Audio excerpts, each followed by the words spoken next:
Let's go ahead and get started. We don't have quite the full allotment of time, so we'll make do with what we have. Thank you for being here. I could spend a lot of time introducing the individuals here to my left, but that would be a waste of time because you know them. They've been around for a while and have earned our respect and appreciation working on behalf of the citizens of the state of Indiana. So as they get their first question, we can introduce them for those of you who just arrived from elsewhere and aren't familiar with them. I want to get in. I know you guys are a bunch of policy wonks, right? That's what you want. Policy, policy, policy, nitty-gritty. And we've been doing that all day, and you'll do more of that later. But when you've been around as long as I have, certainly, you start to see things in trends, in overarching trends. And I will get to the nitty-gritty. But one thing struck me. Recently, I was reading some old academic literature. 1962, it was the Political Science Digest, Indiana Political Science Digest. I'm sure you all have the subscriptions to that still. But what struck me was it was a piece written by a professor at Indiana University saying how wonderful it was to see such robust representation at all levels of government, elective government, in the White House, in the halls of Congress, and in state houses across the country by attorneys. And I think we also have one or two attorneys here today, so I thought you might find this interesting. So I went back and looked at using the Indiana Legislator Database, which LSA maintains. And since this article I found ran in 1962, I went back to 60 in 10-year increments, and I'll just go through very quickly. 1960, there were 40 attorneys out of 150 members of the General Assembly. 1970, there were 35. Since I don't have a chart, I'll use my hand to graph for you. 1980, 34. 1990, 30. 2000, 25. 2010, 23. Heading into the 2018 session, 16 members. Far fewer than half of the representation in terms of members of the bar, for better or for worse, than we saw not too long ago. My question, it just so happens that they're busting our average by having 75% representation on this panel. And I think you qualify. You may not have the JD, but given your career in law enforcement, you probably we're probably better off. Could teach them a few things too. I don't know. Let me ask you, Brian Bosma, do we need more attorneys? Didn't they make better lawmakers? Well, it's so interesting you bring this topic up because the average person in Indiana even believes that it's filled, the State House is filled with lawyers, and I know exactly the numbers that you're talking about. And actually, in the House, there's probably only, I'm going to short sell somebody here because some people have a law degree but don't practice law publicly. And I think there's maybe only Not four. willing to admit it, I suppose? Well, no. I mean, they're a professor or they have the law degree, but they're in business. So I think there's 4, maybe 5 in the House lawyers that meet with clients. You know, they aren't a corporate attorney for somebody that see the pros and cons of daily life, whether it's business or domestic or whatever. So people hate lawyers. They love to hate lawyers. Legislators love to hate lawyers. But I do tell the legislators that are there, when a lawyer that's a legislator stands up to speak on an issue, people tend to listen. And we try to sprinkle our lawyers out so that we have a lawyer on every possible committee that might have some impact for legal issues. And it's becoming increasingly difficult, particularly with a couple of retirements just announced in the House. So it's not easy to have a law practice. Mine is 2 blocks away. 111 Monument Circle, Suite 900, 317-692-9000. You left the brochures at the back of the room? The brochures will be in the back. So it's, 2 blocks away is different than Mike Phillips used to practice law in Boonville, and mostly on Saturday. So it's not an easy life. Tim lives it. By the way, we're not paying you. We're not billing by the hour right now. So we've got to. Okay, I'm done. Okay, filibuster man. It's okay. That was value billing. You're going to get a whole hour's worth for that. All right. I just want to make sure we get to others. No filibusters quite yet. Sorry. Let's go to the other side. If I can see down there on the lights. Again, you spent a career in law enforcement. Does it make any difference? Do people pay attention to lawmakers who happen to have JD behind their names? I think it's a benefit, but I also think that one of the best things about our caucuses is that we are working people that have jobs that come from all over the state, whether we're police officers or firefighters or farmers or nurses or teachers or whatever they are. And they're the ones that bring as much expertise because of their field and their experience, their life experience. So, you know, it's great that we have those attorneys there because it kind of help a lot, well, with the ins and outs of things that are going on. But I really believe the best thing about our caucus is the fact that we have so much experience regardless of where it's at. And so, believe it or not, I never knew in my lifetime there was a seed crisis in Indiana. They couldn't even believe that there would be such a thing. But I sat down with Representative Gutwein, not this Gutwein, the other Gutwein, and explained to me all about, you know, farming and why it was so important that seeds, and I'm like, oh, duh. That's what those signs are on I-65 all the way down. So, you know, you learn from each other, and that makes, you know, such a big difference in the decisions we make. Well, again, I don't want to get bogged down on this. I promise policy. But since Brian Bosma got to make his pitch and leave cards at the back of the room, how about our other two attorneys on the panel? Does it matter, I mean, in terms of sense of decorum, in terms of sense of understanding the process, in terms of understanding why sometimes things take time, why they unfold the way they do?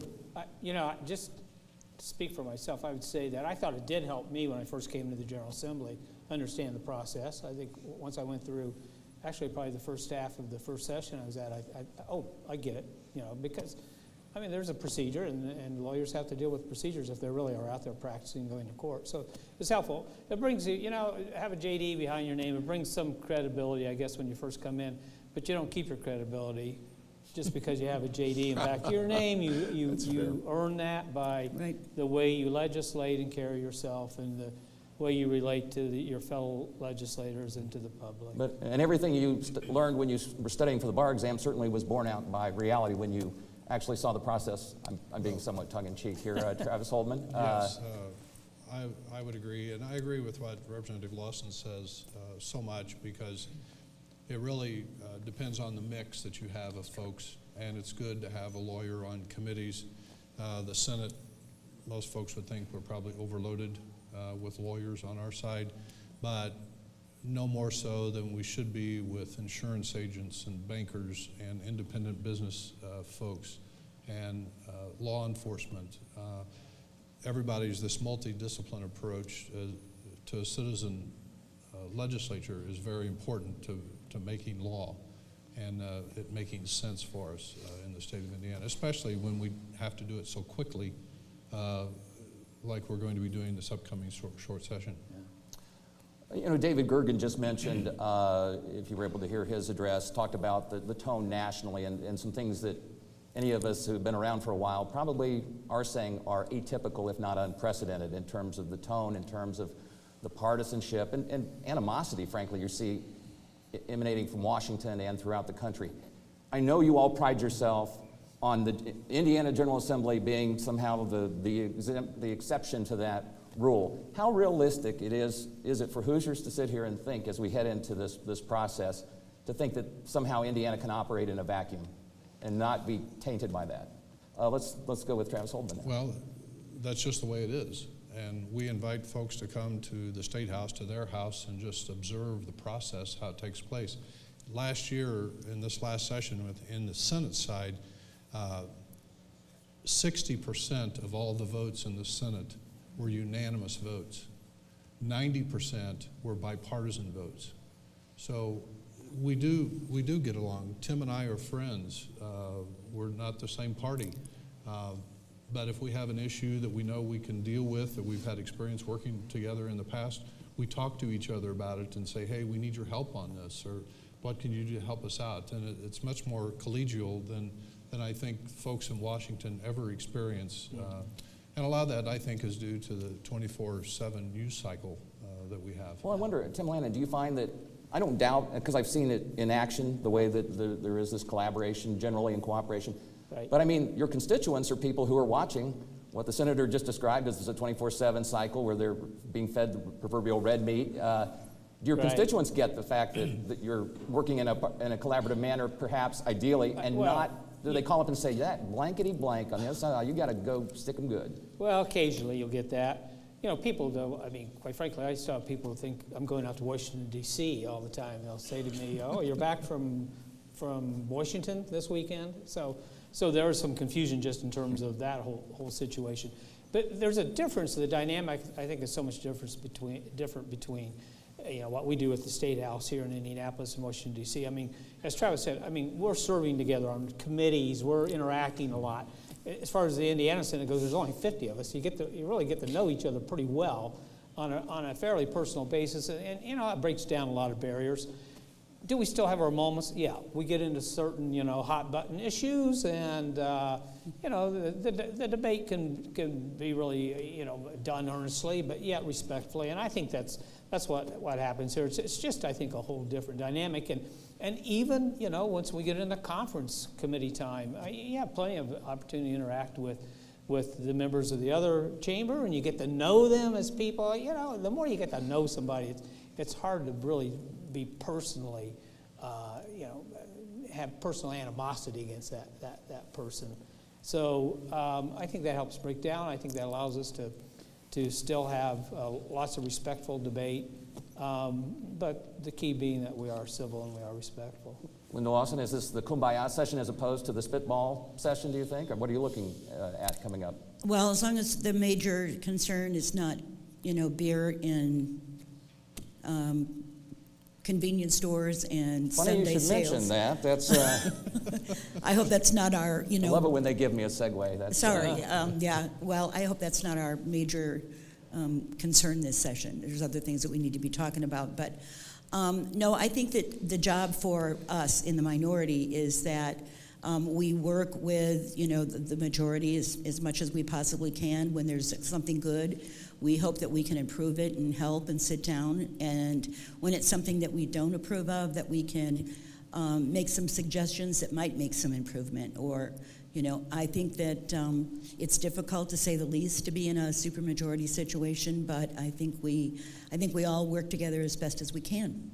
And Brian Bosma, on Organization Day, when you were up addressing your colleagues, you specifically called on them to be civil and gave them, sort of challenged them to stop if they sensed that they were, I guess, becoming uncivil. How important is that to you? Yeah, I think it's critical.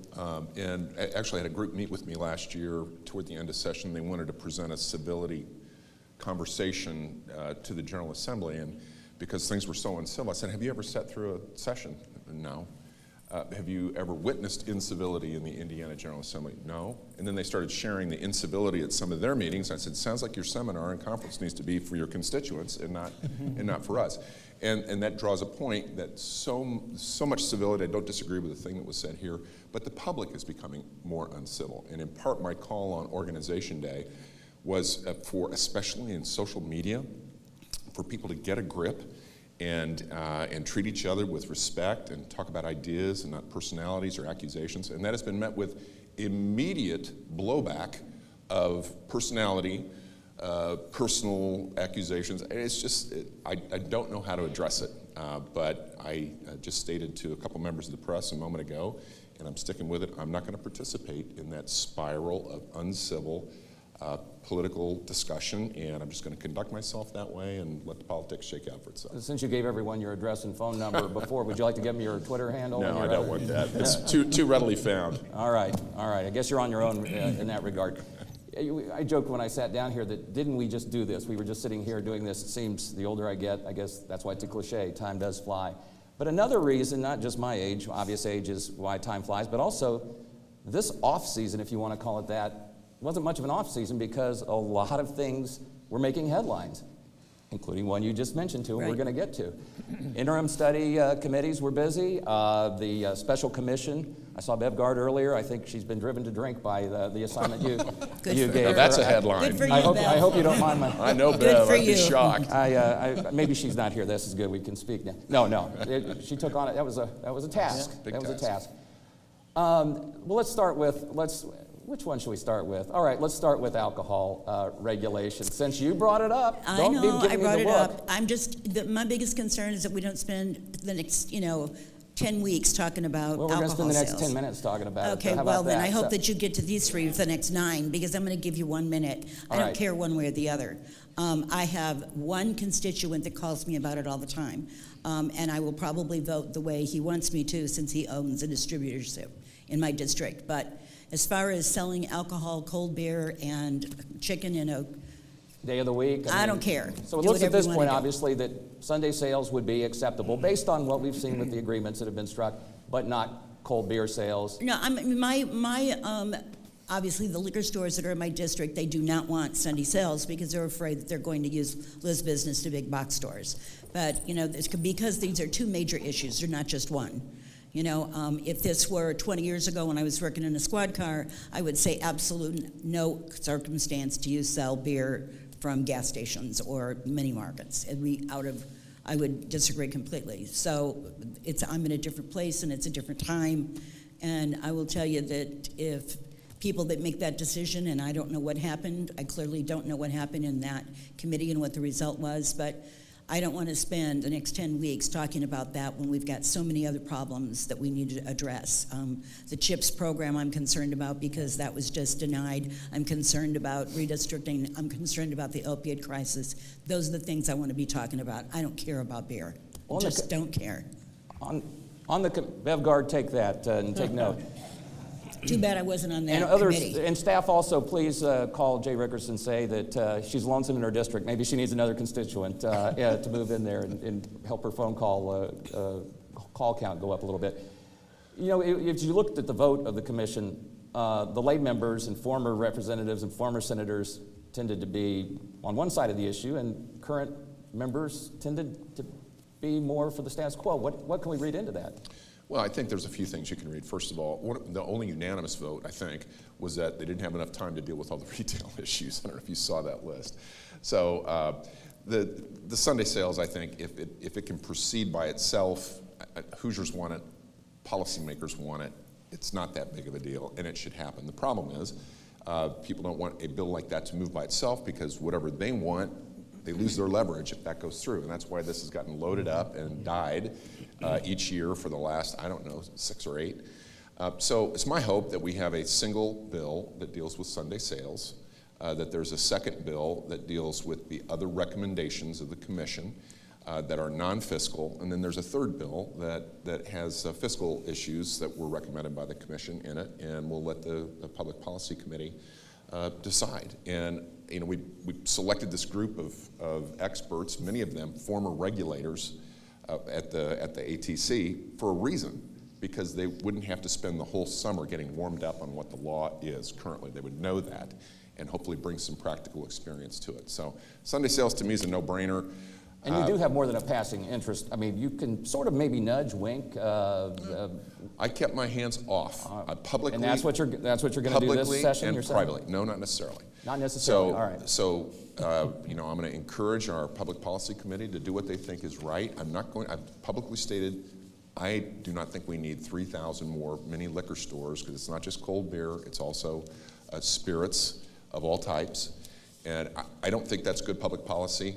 I don't know that I should be the person that demands that one way or the other. So but you are going to get involved more than you have in the past. It sounds as if that's a fair. I think I've been hip deep in the past. All right. So all right. I'm not looking to get all right. more So involved let's in start that. that is our starting point. Sunday sales, yes. You're going to have to drink it warm if you want it immediately from a convenience store. Would you guys both agree with that's likely the outcome here? I would agree with the speaker. I think we've wrestled with this for the nearly 10 years that I've been in the legislature, and I think it's time to settle the issue. I assume that's going to pass. I believe conventional wisdom would tell us that it's going to be a Sunday sales bill. I just approach the whole use of alcohol from a different perspective, I think, than a lot of my colleagues. I was raised in a very conservative evangelical home where liquor of any kind was not allowed in the home.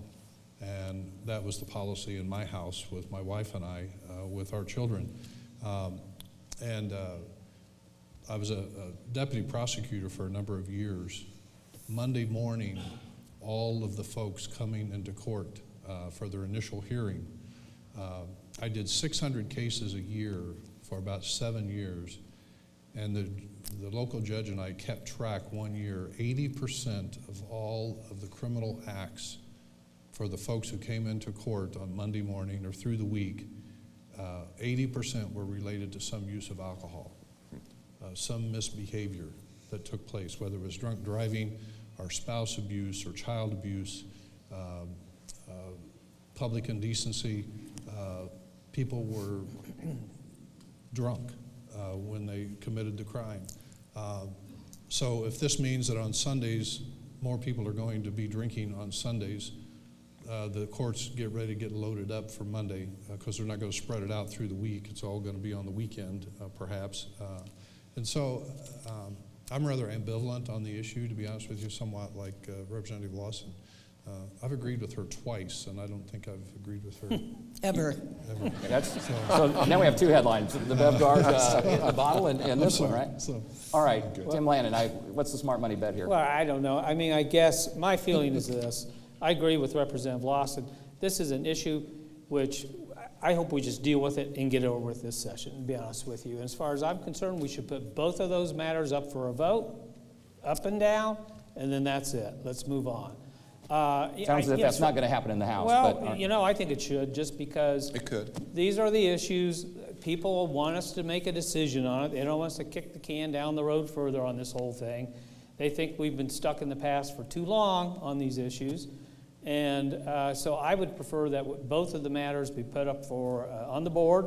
Let us have a vote on it, and then let's move on. It shouldn't stop us from dealing with all these other more important issues, and they are more important issues, whether it's the opioid crisis, whether it's redistricting reform and election reforms, whether it's the fact that we finally need to be a state that moves off of one of the 5 states without a hate crime in our nation. I mean, there's a lot of unfinished business out there that we really need and should do this coming session. This is just one part of it. Let's put it up there, let's vote on it, and let's move on. all right, well, we're going to get to those. You hit on all the hot button issues. But one more summer, we talked about summer studies. Sure. Let's talk about something that maybe wasn't as controversial. Let's talk about gun regulation. You really want me to talk about gun regulation? You're not packing right now, are you? Oh, boy. All right. Good thing I'm sitting at the other end of the. You're good. You're going to be a good shield, I think, if I need. Well, it. you got to consider whether I'm carrying also. Well, I'm sure I knew I he should have is. done this by Brian satellite. needs to carry a gun. All right. So clearly, we saw the vote there. It was a party line vote, 15-5, but everybody declared victory. Everybody declared defeat. You know, we want to have access to. Everybody should have access to unfettered, or I'm not quoting directly, access to handguns, but we should keep the current licensing system in place. A little something for everybody, I guess. Is this an issue you even want to see cross your? It's not my preference. I've stated publicly that I have a concealed carry permit. I didn't find it egregious to obtain one. I had to get my fingerprints. The second time I'd done that. First time was for the bar exam. So just to clarify. So I'm okay with the current system the way it is. Now, there are strong advocates who want to do away with the permitting process. I think we need to take into consideration law enforcement. There are concerns about that. Hopefully we can find some middle ground, and possibly technology may help us find a solution here.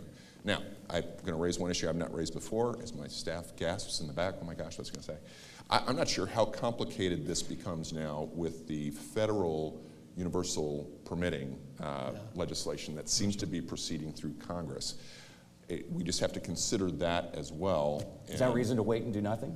Not necessarily, No? but I think we need to be sure that we consider all those issues. I served on that committee, and you know what? I don't think we even knew what we voted on when it was over with, because the findings were so vague. And quite frankly, I sat through a lot of that testimony, and I felt like it was a solution in search of a problem. And I didn't see, law enforcement was against it. Domestic violence advocates were against the idea of changing this. To me, it was a lot of sound and fury signifying nothing. It just doesn't seem to me I heard a good reason whatsoever to change our current way we do that. Anyone else? Again, I know you might have a thought or two on that based on your body language, if nothing else, but or maybe not. Mm-hmm. Well, I probably should keep my mouth shut. Dang it, we came that I close. just received a text from Terry Okay, Gooden. that's not Good why I'm idea. here. Okay. Yeah. All right, you want to hear? Terry will regret not. All right. Last year there was a bill to give guns to victims of domestic violence to keep them safer.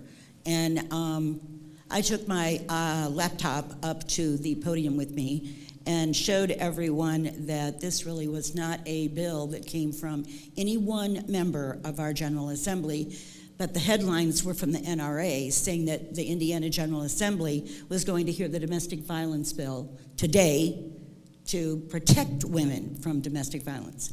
And I was ugly, I was not very nice about it, and I was reprimanded by my speaker, but it is absolutely insane. You talked earlier about being an attorney and how much that helps you, but not one of these people sitting here have seen a woman shot in the head in a domestic violence quarrel. I have, several times.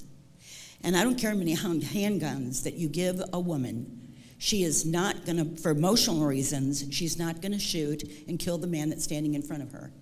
He is gonna take that gun and use it on her or one of the kids in the house.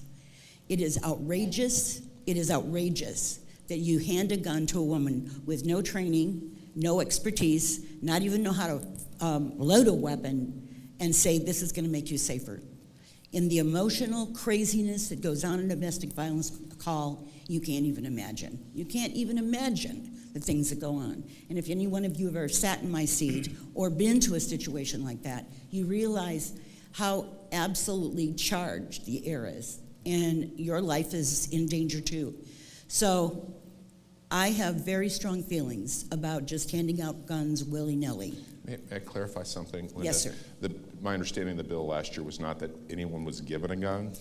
The It's- domestic violence order, when it issued, allowed them to carry a firearm that they may already own as though they had a permit for the 30-day period until normal processing. I just want to clarify that we Well, weren't the handing fact of the guns matter, to you had to people. have a protective order. I would agree with that. But this allowed them to go and get a gun. Yeah, actually, they can go get a gun today. I know that, but they Nothing. would It have was- done it it was just already. it was just their They would have done carrying. it already. It was whether they could carry it on their See, person we should outside of the never house. have brought this up. I'm trying to be Ever. extremely civil about it. I just don't want you to misrepresent No, what to I'm a saying large to you, audience if what the anybody bill in this room provided. wants to go get a gun, they can get one. But when you Absolutely. pass a law that says to women, now you can get that gun without a license, They could And- already get it without a license. It was just whether they could Okay. carry it on their person outside of their home. I'm just clarifying. I I'm know, not but arguing with you. emotionally, I'm just saying, clarifying. when you give women that permission, they think it's going to give them, and they say it will keep them safer. It will keep them safer, and it doesn't. Travis Holdman, since she pointed to the three of you and said that you had not witnessed what she had seen, I feel compelled to let you weigh in on this before we get to education and economic development and a few other things in the remaining. Well, sure, minutes. and just to back away from the discussion somewhat that's taking place right now, I think what the speaker said earlier about the federal reciprocity legislation that's moving through Congress is going to change the complexion of what we do significantly, because there are states much more liberal from that standpoint as far as carrying a weapon, and states that are more conservative, that having a backwards intent, those words, than what we would typically associate with that. And so what's that going to mean for Indiana if there is a federal reciprocity measure that says, and I think maybe a place like Texas may be the most liberal with its use of handguns and weapons. What's that mean to Indiana if a Texas resident comes here and says, I have a Texas permit, or I don't need one in Texas, so I don't need one in Indiana? And I think a lot of that has to be measured. So what I keep hearing, again, I'm reading between the lines, is that this gives, I don't want to say cover, not that you all need cover, but this gives justification for not addressing this session and Well, telling the let's NRA and address others that. that you're not going to touch Let's it address for that those because reasons. you've talked about that on a couple of different issues here. This session is fast. Yeah. It's 10 weeks long. The first half, some committees may have 4 hearings. Most committees will have 3. Some may have 2. And you assign bills during the first 2 weeks of session. So it's, I know everybody wants something. It's not a long session. There's not, almost 4.5 months to do it in. There's 10 weeks, and there'll just be a lot of bills that have to wait for another year. Now, I'm not saying that on this issue. It'll be up to the committee chairman and the leadership team in both houses to prioritize issues, but you can't prioritize everything. Okay, education. Everybody agrees. I mean, you spend more of the state budget on that than anything else, right? Right. So you have a shortfall because of a miscalculation, 6,000 students that weren't accounted for. That's what, close to $10 million, the potential shortfall.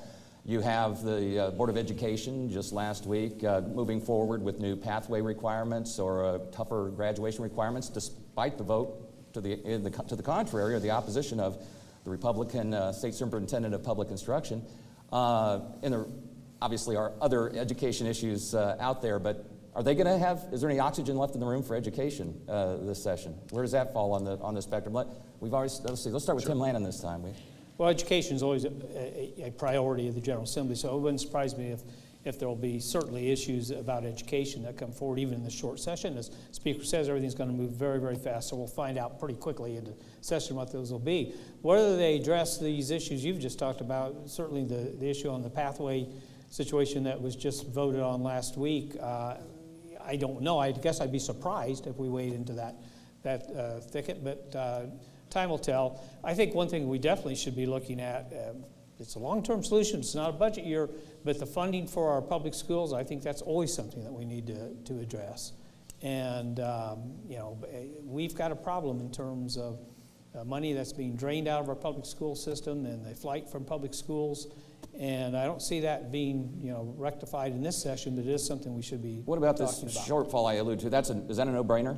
I think just the opposite of what Senator Lanane just said. There's not flight from schools. It looks like there's a flight to our traditional public schools, and that hence the shortfall. I think this is good news.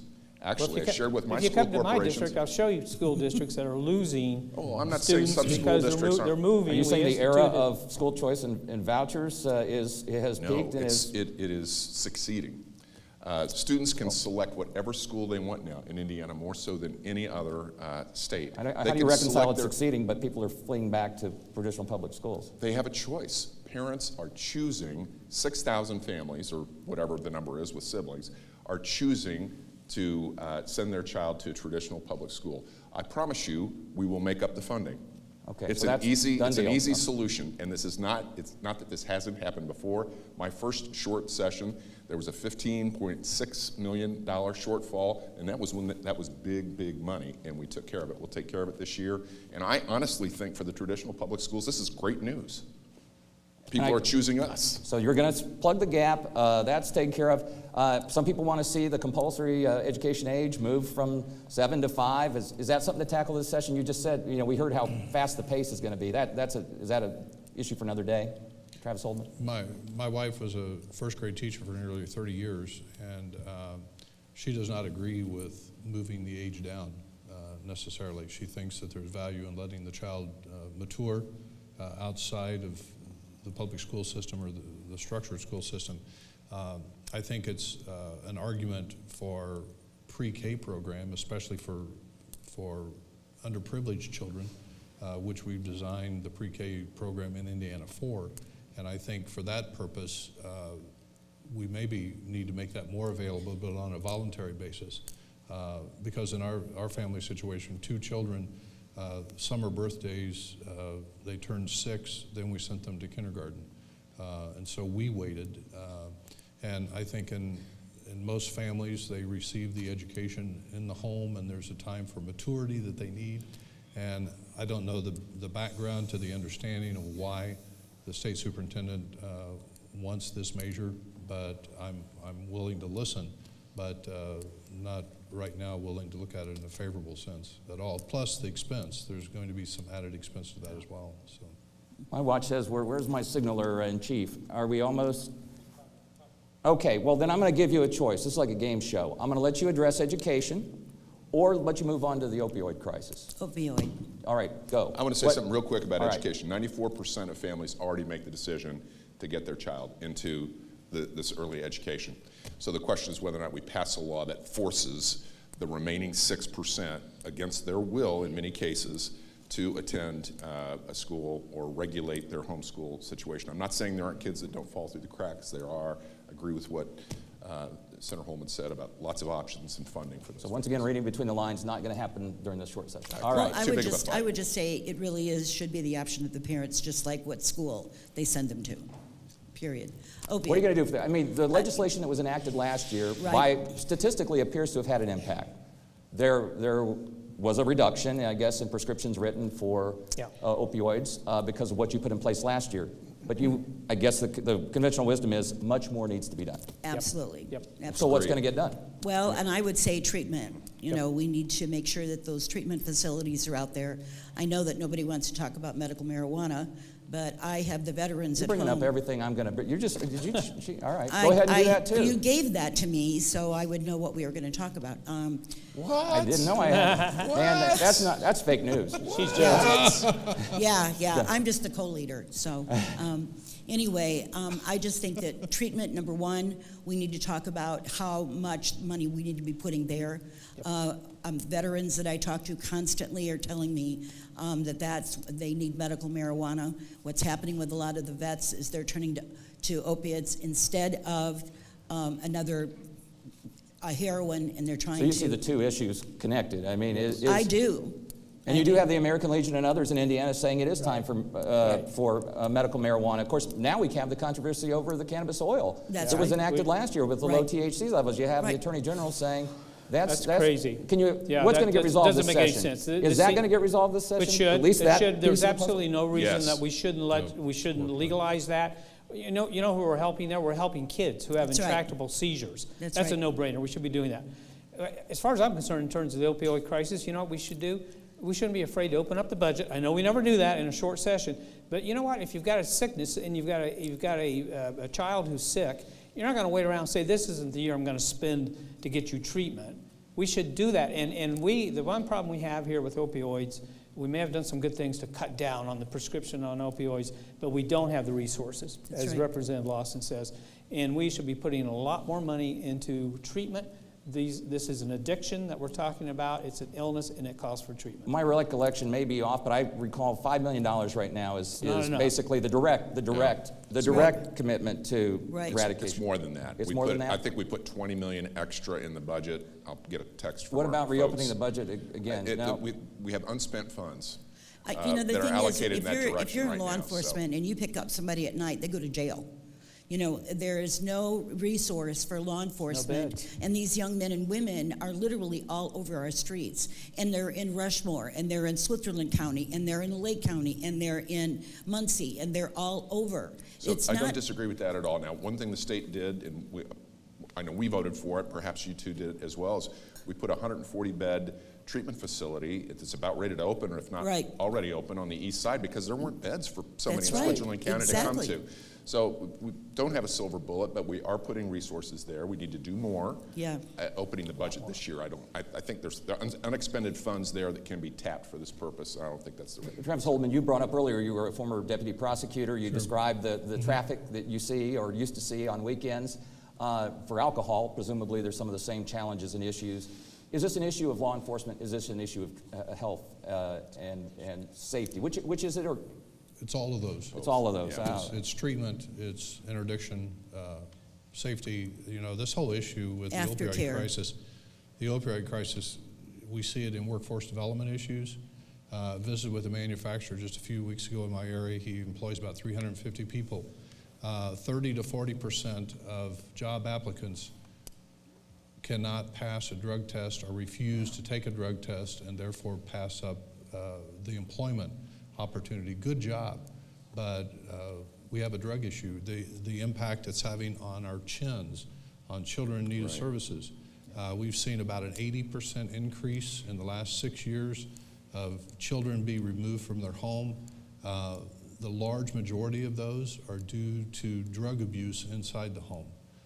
So the impact is overwhelming, and it's a critical issue that we've got to get our arms around in this country. And since we have a media audience right here, I want to add something. So in the last 2 weeks, I saw a piece in the Indianapolis Star, I think it was, about what to do if you believe your child's on heroin or on drugs. I've heard some public service announcements that I can't recall, maybe by the Drug Task Force. We need to get information out to the public. I get calls to say, hey, I believe my son is addicted to heroin.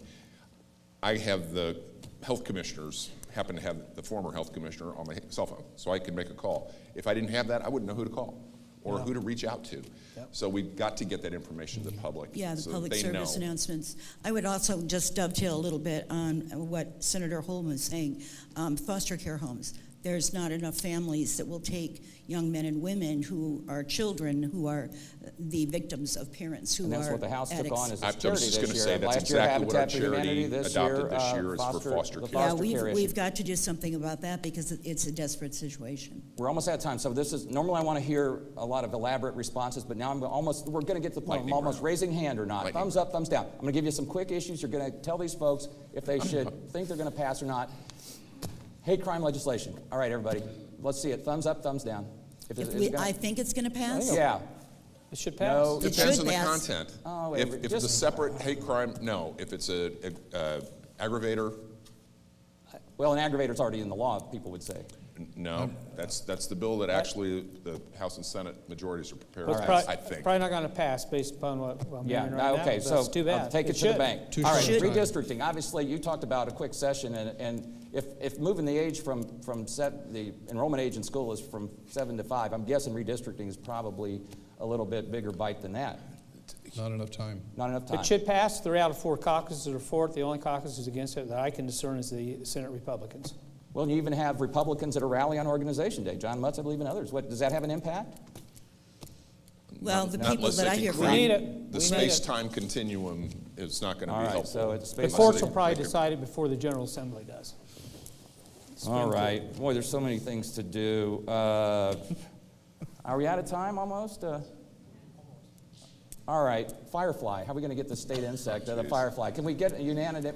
I'm for it. We I'm got for one? it.